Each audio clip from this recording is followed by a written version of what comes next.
It was a really, really good effort by our young men, and they really pulled together. Obviously, by my voice cracking right here, I don't have much of it left. There was a celebration in there, and then it's just one game. That's all it is, one football game. But how important a football game it was to us was extreme based off of the things that have gone on in the last 2 weeks. So I'm really excited for them. I'm really excited that they have the experience of winning again. This game is so difficult, and winning and losing is so small. It's so small. And for them to have an opportunity to play a game and to win the game the way they did is really... I lost my track of words because I started looking around and seeing what people's predicted the score of this game was going to be. So I apologize for losing my train of thought because those reporters and what the score is going to be. But I'm really excited for the young men. And it was a fabulous effort. Hats off to the defense, Coach Standard. Nice job. I know you play chess, Stephen. I know you do. To me, when you play chess, it's such a complicated game. And the start of the game is really complicated. So you get yourself 2 or 3 opening moves that you want to start with, and you open with those moves, and then you start the game. And even though it's complex, you make the game simpler because you don't have to think about the openers. I felt that the game was a little bit simpler, and we've had some success. Now you got to understand something. Duke didn't know what we were going to do. Okay, so that's a huge advantage for us. And next week, they will. And we won't have that advantage any longer. So we'll have to see how it goes. But for this week, it really worked out extremely well. Obviously, we shot well early. We made a lot of shots early in the game. They missed. They missed all their shots early. 1 for 12. I really thought we even could have been up more at halftime. I told them at halftime they're going to come back. They're going to make some shots. One guy made 3 that doesn't usually make them, but that's what happens. That will happen at times. You talk about Gerard. How were you doing? Yeah, he was good. Anything else? What made them so effective today? He made shots. Next. What was the reason for jailing that? We wanted to win. We had the guys out there that could win the game for us. Do you want Quincy taking 3-point shots? Well, he only took 1. It's okay. He'll make them. He can make them. He makes them in practice. It's all based on going in practice, what we do in practice. The reason we didn't play anybody in the second half, it was going to get close, and you can't experiment. And this is not an experiment. They got close. We want to keep the guys in there that were in the game, used to the game. You're not going to put somebody into a game. They've taken a 22-point lead down to 15. You're not going to put anybody into the game in that situation. Coach, can Jalen Carey have a legitimate role on this team going forward, and what does he have to do to be able to carve that out? Well, it starts in practice, and he has to play well in practice, and then he has to get an opportunity in games, which he will, and he has to play well. He hasn't played well with the time he's had. The best players are going to play, and I'm not going to be talking much more about anybody except the guys that are playing. And for all the media that gave up on the football team, I guess you don't really have any faith in us. So have a nice night. Welcome to the Cuse Militia Podcast with those 2 unapologetically biased, orange-blooded homers, Sean and Joe. What's up, Cuse Nation? Thanks for tuning in to the Cuse Militia Podcast with Sean and Joe. If you like it, please share it. The universal handle for the socials is @Cuse Militia. Go there, join the militia. We are the only Syracuse sports podcast centered around giving you, the fans, a voice. So welcome. Happy Sunday to you all. It is the orange basketball football duo hangover day, I suppose. Yeah. And Joe, you were there. This looked miserable. I didn't see the sun once at the football game. Oh, it could have been worse. It could have been worse. They could have lost. Right? No, well, but they're all up to that point of the forecast for that game was supposed to be rainy and a lot colder. It was windy and it was definitely a little brutal, but it could have been worse as far as the weather goes. So absolutely. Syracuse football's most impressive win of the season, a 49-6 stomping of Duke, and that keeps their bowl hopes alive for one more week.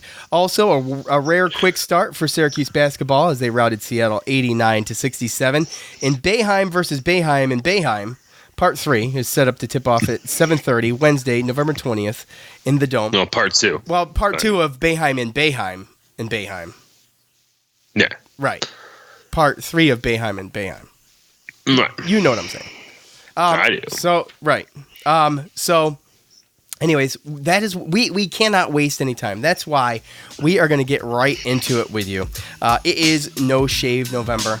Look, you all know the deal. Manscaped.com. Manscaped.com supports this show, and they also support Armchair Media. That's why I'm urging you, go over, check out Manscaped.com. They offer the precision engineered tools for your family jewels. That is why they have redesigned their electric trimmer, the Lawnmower 2.0, as opposed to the 1.0, I'm assuming, or the 1.5. Right, one of two. The 1.75 skin-safe technology so that trimmer won't nick or snag. Now remember, accidents can be a thing of the past, but that does not mean that you take that trimmer from down there and use it on your face. Don't use it on your face, folks. Look, this is specifically for the rest of your body, all right? That's just nasty. So, listen, Manscaped, they also have the crop preserver. They got the two-sided razor, the anti-chafing deodorant and moisturizer, the body wash, the cologne. I spray this stuff on my wife. I can't keep my hands off her. It's awesome. I love it. Stop. I love it. So, what are you waiting? It's not for your wife. Go to Manscaped. No, it's for you, and it is great. And I rave about the cologne. Like it's not a joke though. I'm being very serious. The stuff is awesome. It smells great. And if you think different, let me know. I mean, whatever. You can DM me. So anyways, go to manscaped.com. Use the promo code armchair. Get 20% off and free shipping when you use that promo code armchair. Always use the right tool for the job. Get 20% off and free shipping. Use the promo code armchair at manscaped.com. Thank you, manscaped.com. All right, so Joe. Yes, sir. I guess we'll just go in order of the day. The outlook on the being, football first. The outlook on the ACC win this season was grim, to say the least, as the Orange headed to Durham to take on Duke. Syracuse now sits at 4-6, 1-5 in the ACC, and two quick scores in the first quarter that helped the Orange jump out in front, 14-0 lead early. They never relinquished that lead. The Orange, they had a great day on the ground. Mo Neal and Jarvion Howard each had 115 yards. As a team, they totaled 286 yards on 43 carries, an average of 6.7 yards per carry. That's awesome. DeVito was 6 for 15 passing for only 105 yards, but he has thrown 146 consecutive passes without an interception, and that is the third longest streak in school history. We talked about Duke. They like to hand the ball over a lot. Syracuse put the game away in the third quarter, causing 3 straight turnovers that resulted in 21 points. First was Christopher Frederick, TD. He took it to the house on an interception. No, Cisco. Cisco, yes, I'm sorry. And then it was Christopher Frederick with the interception, and DeVito TD pass to Luke Benson, and that followed up Evan Foster's fumble recovery that set up a short run for Mo Neal. I heard a stat during the broadcast, too, that said Syracuse has only scored 55 points in the third quarter all season. So 21 for the third this season. That's pretty. It says something. The defense was awesome, obviously, under Stannard this game, and they held the Blue Devils to just 122 yards on the ground and 279 total yards on 85 plays, an average of 3.3 yards a play. Lakeem Williams, he was an animal. He was all over the place. He racked up 14 tackles. Evan Foster added 12 more to that. And as we've said, Joe, we'll keep the faith going into any game, every game, but the confidence has been dwindling over the past few games, but this for sure helped. Oh, without a doubt.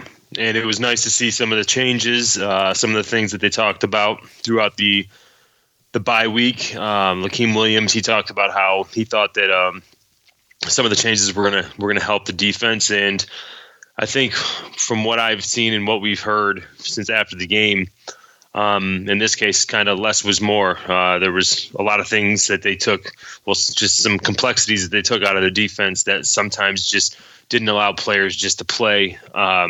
Sometimes they were thinking too much, and I think the return of McKinley Williams and just, I don't know, you just saw kind of a team that had nothing to lose, and they knew that they wanted to make a bowl game. They got to make a move. This is their last chance, and with just seeing McKinley Williams back and seeing the way that defense played, seeing the change they made on the offensive line that seemed to have helped with the running game. I liked what I saw. Yeah, absolutely. They were awesome on the ground. Just some huge holes. I mean, the offensive line, the switch of Cervase and Vettorello, makes you wonder why. I mean, I don't know. I'm not the coach, but it makes you wonder why when you look at it. Maybe shoulda, woulda, coulda, maybe done that sooner. I don't know. Well, the center has to know all the calls. They're the ones that kind of set the play for the linemen, for the other linemen. So it could have just been just one of those things where he just wasn't ready to have that role. And now by this time this year, he was, and they made the switch, and it looked pretty good, to be perfectly honest with you. Having 6.7 yards. I mean, I know we didn't throw for too much. It was windy, but we didn't need to either, really. Yeah. And like the Syracuse.com article about Tristan Jackson, when they talked to him, they were just saying that something was different, and they were all hyped up, and they got out there. And again, I mean, you could tell it almost looked like Duke didn't want to play. There's a lot of people, including the fans, that looked like they didn't want to be there, but it wasn't the Syracuse football team, that's for sure, and most of the fans either. Yeah, there was like 20 of them. Yeah, there wasn't a lot. But on the TV, you knew when Syracuse did something. They were louder than the home crowd, for sure. When we got those 2 touchdowns in the third quarter to go up 28-6, and then finally, basically middle to end of third quarter, it started clearing out, and it was just nothing but Syracuse fans. So, we cheering on the sideline. We were right behind the bench, so it was good times. Yeah, it was fun to watch. It was fun. We were just talking about coming into this game. Man, it would be nice to watch this team just put away a team early and not have to worry about, a quality team too. I know it's Duke, but let's be honest. I mean, Boston College put up 58 on us the last time we took the field at home. So, for Duke to only put 6 on us on their home turf, never to reach the end zone, the only other 2 games were Holy Cross and Liberty, where teams didn't get in the end zone on us. And that says a lot. It's kind of a big deal, I think. I mean, I know they had some injuries and stuff, but I know they were talking about Quentin Harris as well, and I don't know if it was the wind, and I don't know what it was. It didn't look like, I don't know. Either we just came out a lot better, or Duke just didn't look ready. I don't know what was up with their offensive line, if there was an issue, but I was worried about Quentin Harris, and he really didn't, do anything crazy at all. No, they contained him. I mean, he was getting dropped pretty good. Yeah. So, I mean, he didn't really have a whole lot of anything going on. His passing's not that impressive either. I don't know if he was a little rattled, but well, it was windy. Yeah, so. It was windy, sure. But, it was going east to west, though, to the field, right? So, in other words, you either had it at your back or right, exactly, headwind. yeah. So right. Well, that's why you saw some of those punts. Whenever you saw them, like when they were punting into the wind, the guy was punting low and the low grounders. Right. And then when he was at the other way, he booted one way over his head, Riley's head. So there was definitely a factor. That was why he kicked that 50-yard field goal as well. That wouldn't have been good the other way around. No, there's no way. There's no way. Yeah. So again, just from the beginning, getting those 2 touchdowns, and then them getting their 2 field goals in the second quarter, it was kind of like, okay, well, let's see what happens. But second half, we came out, and it was even more apparent in the second half than the first half that we were just more prepared than them and more willing to go out and were just ready. They were hyped. They were hyped on the sideline. The coaches were getting them going. The fans, like I said, by halftime, we pretty much outnumbered the Duke fans. So, all in all, it was good to see them in those type of spirits, especially considering the way that the season's gone thus far. Yeah, and it'd be interesting to see, what we can go do at Louisville. Louisville coming off of a decent win against NC State. So they're not the same Louisville from last year that we crushed in the Dome. And No. You know what I mean? Fair to say? Yeah. So Yeah, it's definitely fair to say, but again, it's a winnable game. absolutely, yeah. On the road, I think we're going to be in a situation where both teams are going to have their back against the wall. I think I believe, we're both 4-6, correct? I think. Correct me if I'm wrong. So I'm not sure. I mean, I'm sure we'll hit that up when it comes to Louisville preview anyway. But either way, it's a winnable game, and especially if our defense comes out like that. So we'll see. Just hopefully we get a little bit better weather so we can pass a little bit better. But if we can run like that, yeah. It comes down to, Well, here's the other thing, too, and Coach hit on it, and we played it in the Coach montage, that, Duke didn't know what to expect. They kind of came out with a different defense, or they did a lot of different things. Like you said, they simplified things, and, that's a huge advantage for one game. It's an advantage for one game. So, with that said, Louisville will be more prepared. But the big thing is to get that confidence on the road, get that conference win, and light that fire. You heard during Coach's press conference the whole time he was talking. I have to assume that was the Syracuse Orangemen in the 100%. Locker room screaming. Yes, I'm sure they had for 10 minutes. I mean, right. And this is like that whole turning point, right? I mean, you get to a point in the season where you lay down and you just give up. Right. And we still had a situation where we could still make a bowl game if we win all our games. And we came down and we did everything right and came down prepared and gave it all we got, and everyone was hyped up. And again, getting the first ACC win, the first Power 5 win, like that's going to get so much more confidence to some of these players that have either never had it or have lost it since last year. McKinley Williams is back, early this year. Yeah, McKinley Williams is back. Obviously, we made that change on the offensive line. They're still going to be experimenting with certain players because of not wasting their red shirts and stuff like that. So, again, I'm more excited than anything because we do have the chance to win, the chance to still get to a bowl game. I mean, how awesome would it be for the community, the fans, as bad as, the whole season's gone, especially considering expectations. We go and we beat Louisville. Yeah, then we have a home game against Wake Forest to go get bowl eligible. I mean, I can imagine that would be a decently. I mean, I would hope that our community would come out and get a good crowd and try to get that sixth win to get to a bowl. I don't want to get too far. I don't want to put I don't want to get too far ahead, get too far over my skis on this, but hypothetically speaking, to go out and beat Louisville and have that last home game against Wake Forest and to just keep the bowl eligibility alive, that is a huge motivator. Motivator. They could pull that off. Anything else, Syracuse football? Dude, like I said, I'm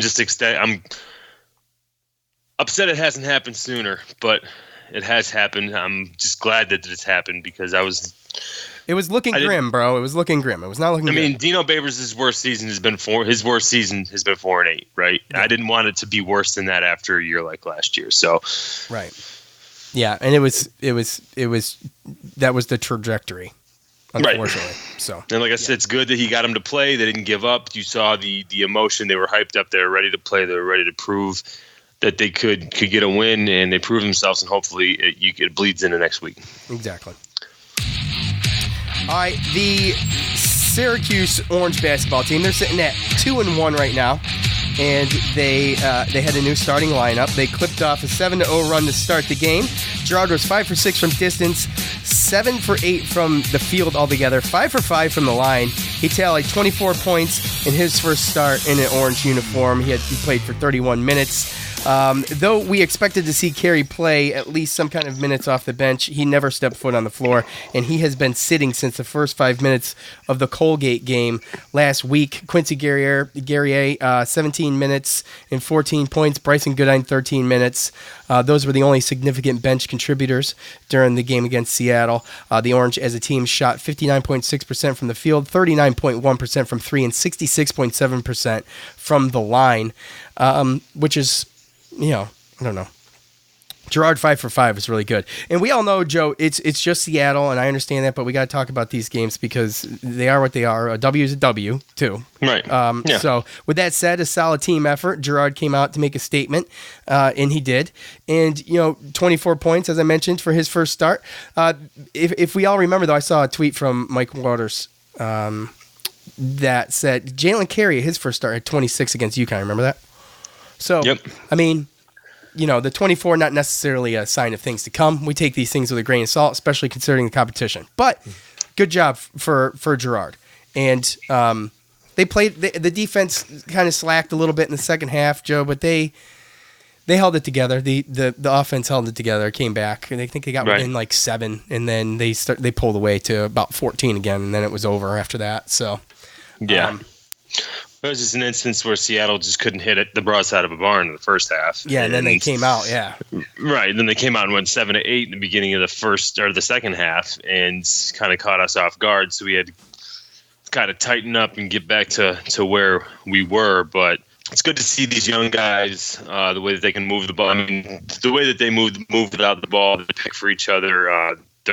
We're a way better outside shooting team, which, again, now you can see it. So last year, Tyus Battle, Frank Howard, Brissett, could they hit the threes? Yeah, but not at a consistent rate to where, I mean, it was like the defenses were daring them to jump shoot, and they weren't allowing them to drive past them. So now it's kind of the other way around, right? So, and the options that we have, I mean, again, we talked about it. Gerard being in there, he just extends the defense. Same thing with Buddy Boeheim, same thing with Elijah Hughes. I mean, 1 through 3, those guys can shoot threes. If Gary Ayer gets comfortable to where he can start hitting them, that'll be 1 through 4. So those type of things spread open, the offense. They kind of open up the lanes for cutters and for the big men to actually get some space and possibly score some points. And that's what you were seeing. And obviously, when you play against these mid-major teams, they usually don't have the height and size that the big Power 5 schools have. So got to kind of take it with a grain of salt, but seeing how Sidibe and even Dolce with 19, I mean, he looked really good. He only missed 1 shot. Yeah. He still had 5 assists, 3 steals. I mean, quiet 19, Joe, right? I mean, kind of. When I looked at the box score, I didn't realize he scored 19. Yeah, he sprinkled them in there in between other people's bigger 3-point plays and plays like that. So a lot of the things that he does when he scores, it's kind of like subtle. It's all the other things. It's the steals. It's the rebounds, the steals. Him he's running all over the place, going coast to coast. You remember those, but the little turnaround and 6-foot jumper, one-handed jumper in the lane. That goes, or a little layup off of a rebound. Those kind of sometimes go beneath the waist side, and then next thing you know, you see he's got 19, and you just forget all the little just gimmies he got. So. But that just does nothing but help. And again, you just see, I think it's already a more diverse offense that we had last year with the options that we have. And if they can stay consistent too during all this non-conference stuff, I mean, that's going to be, the teams they're going to be able to spread other teams at first. So confidence and consistency is, that's really what you're looking at. Yeah. And again, it's easy to do it against these teams, right? And it's, again, what are you going to do during this little stretch where we play against Oklahoma State, another Power 5 team, Georgetown, Georgia Tech? What are we going to do during there? Are they going to keep the confidence, or are they going to fall back down again? So, yeah, but here's one thing though. If they can get more of these quicker starts, we're not used to seeing that. And with the 3 shooters on the floor, as we mentioned, Buddy, Gerard, and Hughes, we got a fair shot to really make noise early instead of falling behind like we were. So we saw what the first start with Joe Girard looked like, as opposed to the first 2 with Carey, and we'll just have to take it game by game. But if that could be a thing to where they don't get off to these slow starts anymore, because Girard is not only can he score, but he's bringing guys out. He's drawing defenders, and then you got 3 guys drawing defenders. I mean, right. It's awesome. And now Merrick's getting to the point where he's got confidence where he can actually drive with the ball. Yeah. So again, when you have those guys out there, it just opens up the lane to where, there's kind of endless possibilities really when it comes down to it. So it's just one of those things where it's tough because you don't really see too much of driving and finishing around the lane from like Gerard, which is something that, Carey was known for. But again,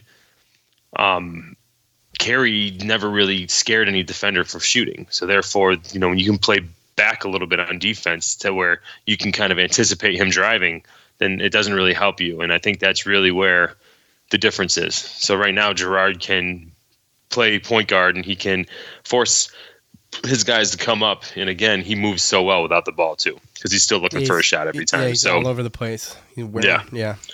So just a lot of the things that they're doing we didn't see last year, and it's only going to get better. But we're not anywhere near as where we need to be. No, still going to be some growing pains too going forward, obviously. Oh yeah, right, exactly. And that always happens every year, where you get lulled into this kind of sense of security. It's like false sense of security because we're playing against these smaller schools, so it looks good. And then next time we play against a Power 5 school, we're going to get kind of a shock. Yeah, a little shock to the senses as far as like we're playing actually like comparable talent. So, and the team's young, man. Buddy's still young. Oh yeah, right. It's going to happen, but until then, we'll deal with what we got. So, all right, Joe, you ready for fan feedback or what? Yeah, let's do it. Let's do it.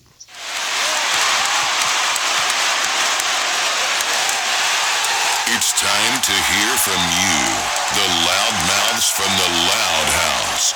And you all know what to do at the end of every game. It was a little clustered last night. Social media was not hopping on Facebook so much, but those games, they finished somewhat close to one another, and so we kind of mixed it up. We got a little for basketball, we got a little for football, but you know what to do. You go to the socials at the end of every game. I propose the question, thoughts on the game, and then that prompts you to leave your comment. That's it. That's how it works. And then we pick a bunch and we read them on the air. So anyway, before we get into that, I have to first tell you about Blue Chew.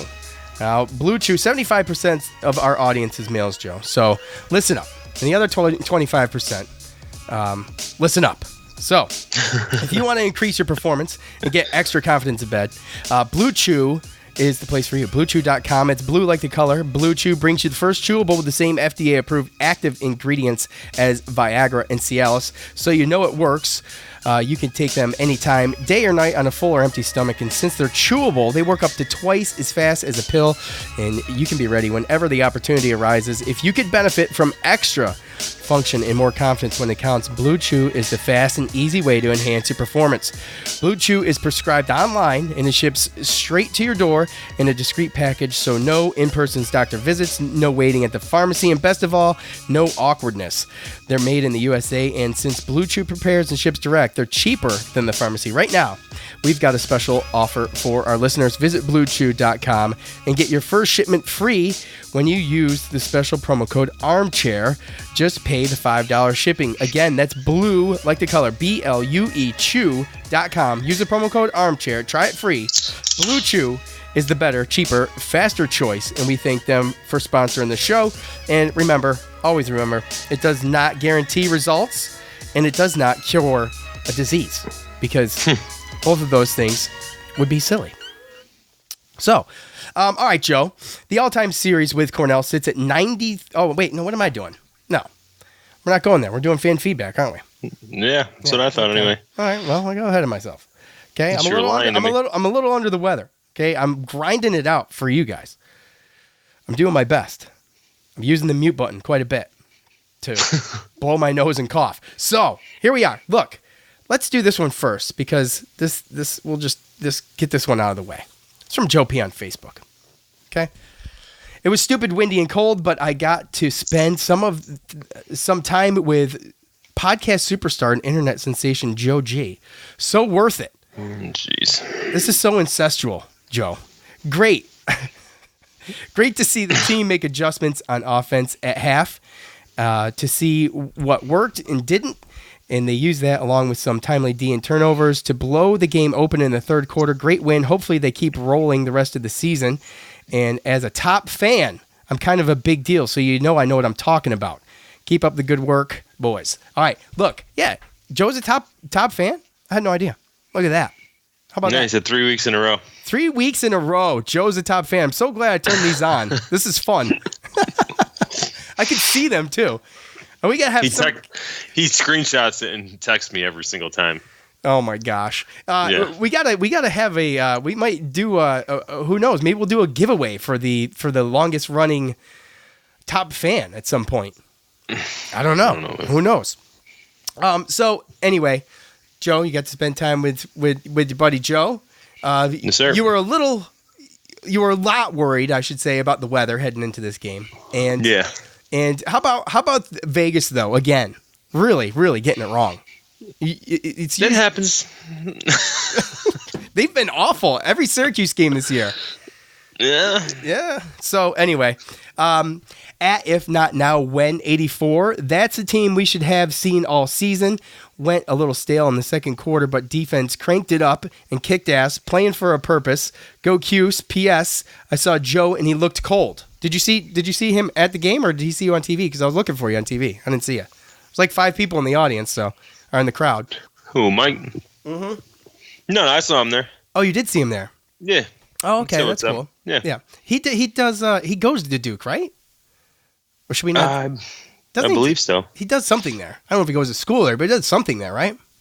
I believe so, yeah. Pretty sure. Yeah. So, at Cuse Waterboy, how freaky hungry was that defense? Those guys were flying all over the field and causing turnovers. You can tell they had a fire in them to prove to everyone this season is far from over. Plus Mo, Tommy, and Tristan, 2 more wins, baby. Believe. So, yeah, it's gonna be. The wins are gonna not be easy. These last 2 are gonna come tough. I mean, especially against Wake Forest is gonna be tough, but at least that one's home. But they keep, hey, this keeps fans talking. This keeps the hope alive. It's not just a wasted season. We've got this win. We go on to next week, mathematically possible still. And like I said, have faith in them going into every game. And now my confidence is also up. I have confidence again, and we'll see. We'll see what happens. So, at Tony Staffieri, Duke stinks. But with that said, it looks like Dino may have rechanneled Ohana during the bye week. Joe. Yeah. Damn sure does, doesn't it? I mean, it seemed that way, and like we said, we talked about the guys in the locker room, and they were loud. Dino Babers did not have a voice, so I mean, maybe we'll find out what was said. Maybe we won't, but either way, a good like I said, it's a good that they didn't lay down and just give up. You know what I mean? I haven't seen that much, though. I haven't seen that much. It's not that type of team, right? I mean, I don't think he coaches that. That's not that mentality. But we talked about them buying into the system, and maybe the changes that were made are helping these guys, buy back into the system. I mean, I don't know if it was a confidence thing. If I don't know. Maybe they thought they were just being counted out, and it gave them motivation. I'm not sure. I don't know what Steve Stannard said to them to motivate them coming into that game, but something happened. Ohana seems like it. So, it looks a lot of the stuff that they did. Defensive coordinator change, and then McKinley Williams came back, and then that changed on the offensive line. Obviously, they made a little bit more of a concerted effort to run the ball, other than that, they just looked a lot more into the game, more hyped up, more confident. And again, when they play like that, these toss-up games, they can definitely go our way. At J Carpenter 74, I think that's how we need to see them respond. Now let's see if we can keep that going for 2 more wins and get to 6-6.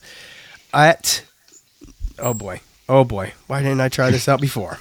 At No Blanchard 44, completely different team. Defense was aggressive, and the offense was hungry. Good win in every respect. How about the fundamentally sound? Just really good. 4 penalties for 20 yards, Joe.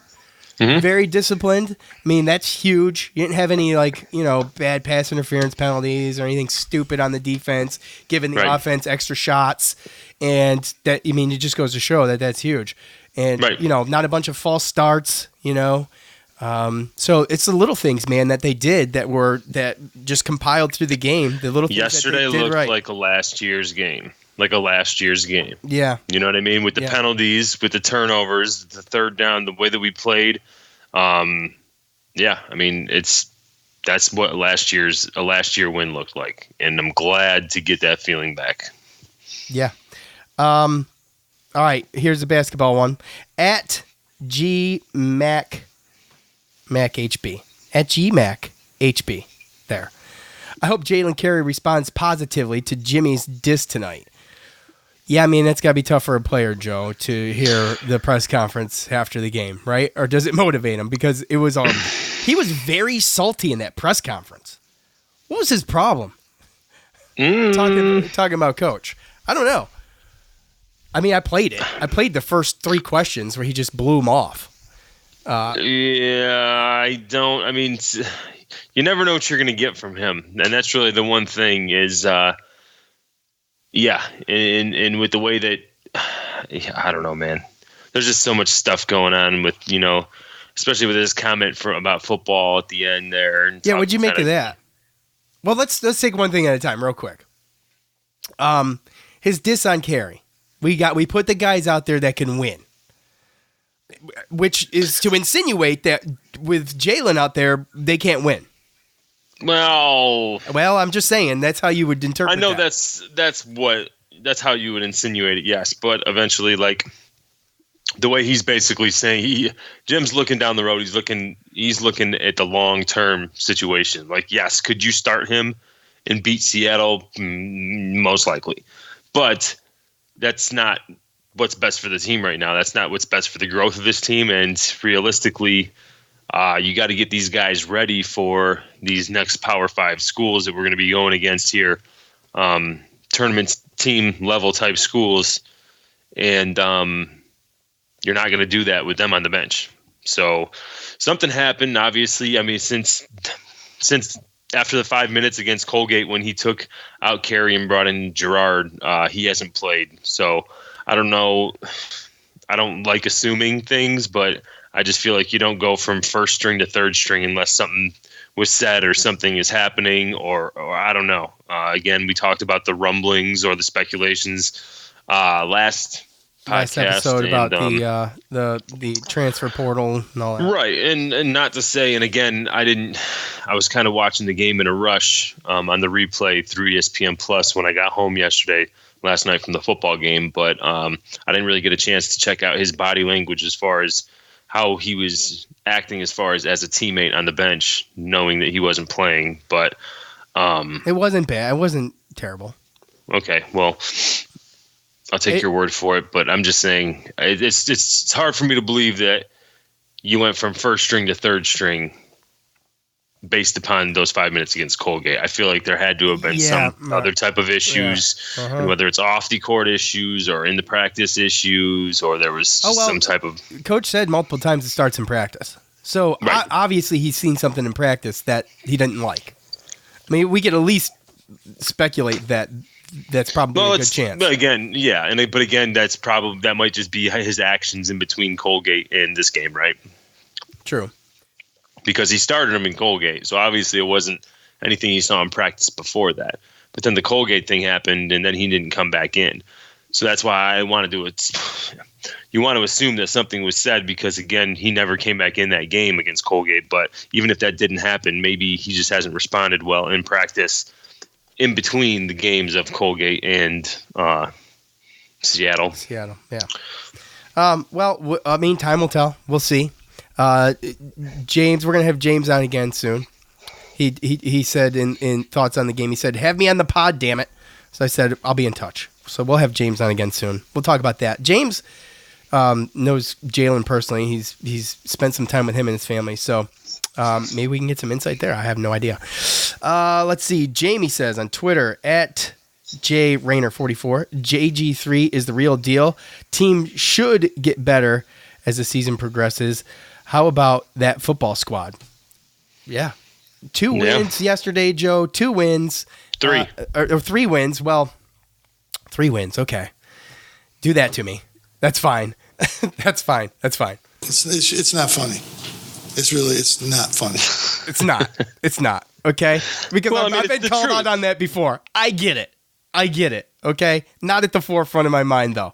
It's okay. Look, okay, going 3-0 for the sweep of the Orange yesterday. You want to talk about Orange volleyball today, too? They played Notre Dame. I think they lost. You want to talk about it?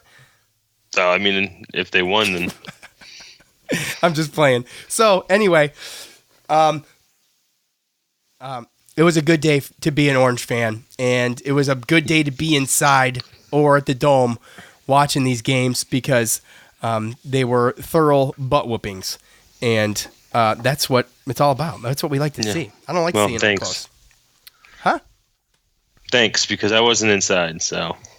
Right. Well, I was. And That was kind of brutal. I'm not gonna lie to you. It looked a little miserable out there. I'm not gonna lie, but It felt miserable. You're from Syracuse. You know how to take care. I of mean, it. I was good, but still. Was Heather with you? Yes. How'd she do? She did good. She was Okay. sick, but she's a trooper. Okay, because that would suck to be sick out there in that. That would suck. So, all right, the all-time series with Cornell sits at 93-31, as I mentioned earlier, prematurely. That's in favor of the Orange. The last win for Cornell came in December 1968 in a 93-81 victory for the Big Red. November 17th was the first time Jim Boeheim would coach against his son Jimmy. Jimmy scored 11 points and 5 rebounds in that game. The 63-55 win last year for the Orange would be the first time Jimmy would play against his brother Buddy. Buddy scored 3 points in 5 minutes in that game. Tyus Battle led the team with 26. And Jimmy actually, right now, he leads the Big Red in average points and minutes. Cornell sits at 1-4, though, with the one lone win over Binghamton, Joe. Binghamton. Yeah. Cornell's going to be, I mean, I looked into it before, and like I said, Colgate's a better team than Cornell was. And I looked at the teams that they played. They beat Binghamton the first game of the season. Since then, they're 0-3.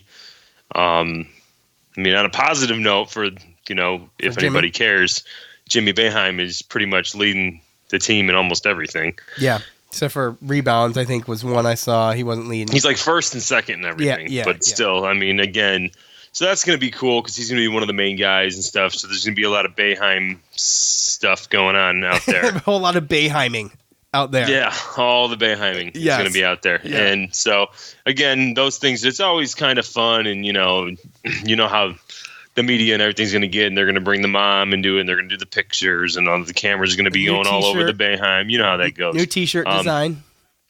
There's a T-shirt design every year that they unveil. Yep. So we'll have that. So, right. So, again, Cornell, I mean, like I said, I don't like really banging on these younger teams, but other than him and McBride, I don't really know how good some of these guys are on Cornell. And again, not after seeing what we've done with Colgate in Seattle, I'm not too worried about what's going to be going on. Yeah, you know what I mean. We've talked a lot. We have, especially last year, but we still talk a lot this year about experimenting in these games. Coach says, "Well, we don't experiment. We don't do that." But, I mean, what was sticking Gerard in, if not for anything, an experiment and see what the hell was going to happen, right? I mean, you can make an argument for it, can't I? Yeah. I mean, I think I can. I'm not going to stop you. Okay. Well, I'm not going to because I'm not here to argue. But I'm just saying, another game to maybe try a couple things, maybe try a couple different guard combinations, something to just see what we got. I think Doley, I look for him to have another big game. I want him to settle in because with him, it's like this up and down roller coaster. Like when he's good, he's good.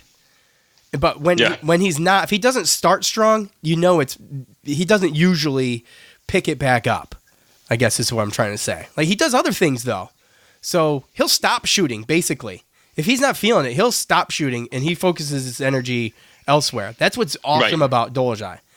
So, anyway. Yeah, but I mean, I think Boeheim's been trying to, again, and this is something that I had to learn when I played basketball. I wasn't that good, but I only really didn't care really about scoring. I just wanted to do all the little things. But at some point, if you can't score or if you don't show that, then the defense responds, and again, it doesn't really help your offense.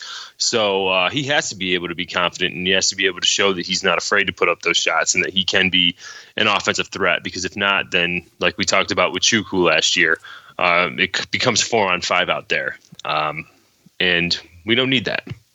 So again, with the way that the spacing's been working with our 1 through 3s, as far as our guards with Elijah and Buddy and Joe, then Dolce, he's been able to do some things because the lane's been opening up, and Sidibe as well. We've been drawing some fouls too. We've been getting to the foul line, which is great. Yeah. And Gary Ayr looked a lot more confident this physical and confident, and that's what he's going to have to do. Again, I think the first game, last game, it looked like O'Shea Brissett all over again. Yeah. One of those guys where it's like, what are you doing? Get down in the paint and do your double deal. Yeah, don't be. And you're out here threes. shooting threes. Yeah. So. By the way, Coach said he shot 1, but he shot 2. But I mean, it's neither here nor there. I'm just saying. Yeah, I didn't count, but again, the impressive thing that can happen with us is the fact that there are guys that can shoot at a pretty impressive clip. I mean, Gerard didn't miss a shot in the first half. No, and he still ended up 7 for 8 for field goal. Right. And Dolce was up there as well as high, and I know Sidibe, 7 for 8.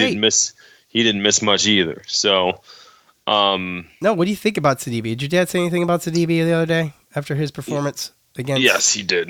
Yes, of course he did. Yes, he did. Of course he did. No. So it'll be fun. It's always fun to watch this game, the Boeheim versus Boeheim and Boeheim thing. So these Colgate and Cornell, they're right down the road.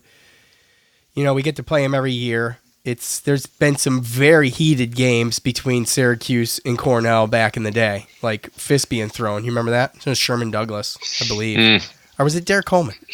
Damn. I would go down this road. I think it might have been Derek Coleman throwing punches one game. Anyways, with Cycling and those guys. So we don't get that anymore, but I mean, there's history there. And this is going to create some history too. This will be talked about, these games. Not that I want them to be close, but it doesn't sound like Cornell is that competitive this year, but unfortunately. Yeah. I mean, this is a situation where literally the winning coach could be a Boeheim, and the leading scorer on both teams could be Boeheim's. I know, that's crazy, right? And it wouldn't be that far-fetched. Right. No, absolutely not.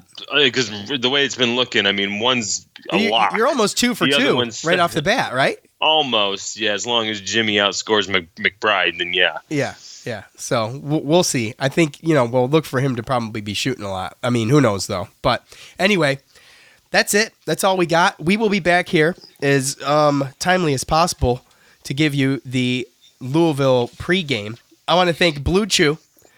Go to bluechew.com, enter the promo code armchair, and you can try it for free. Just pay the $5 shipping, which isn't free, but, it's $5 shipping. And manscaped.com. Go there, get 20% off and free shipping with your purchase. Use the promo code armchair. I want to thank all of you for listening. Thank you so much. Thanks to Armchair Media, James on guitar. For Joe, I'm Sean. We're out. Thanks for listening to the Cuse Militia Podcast, the fan's voice with Sean and Joe.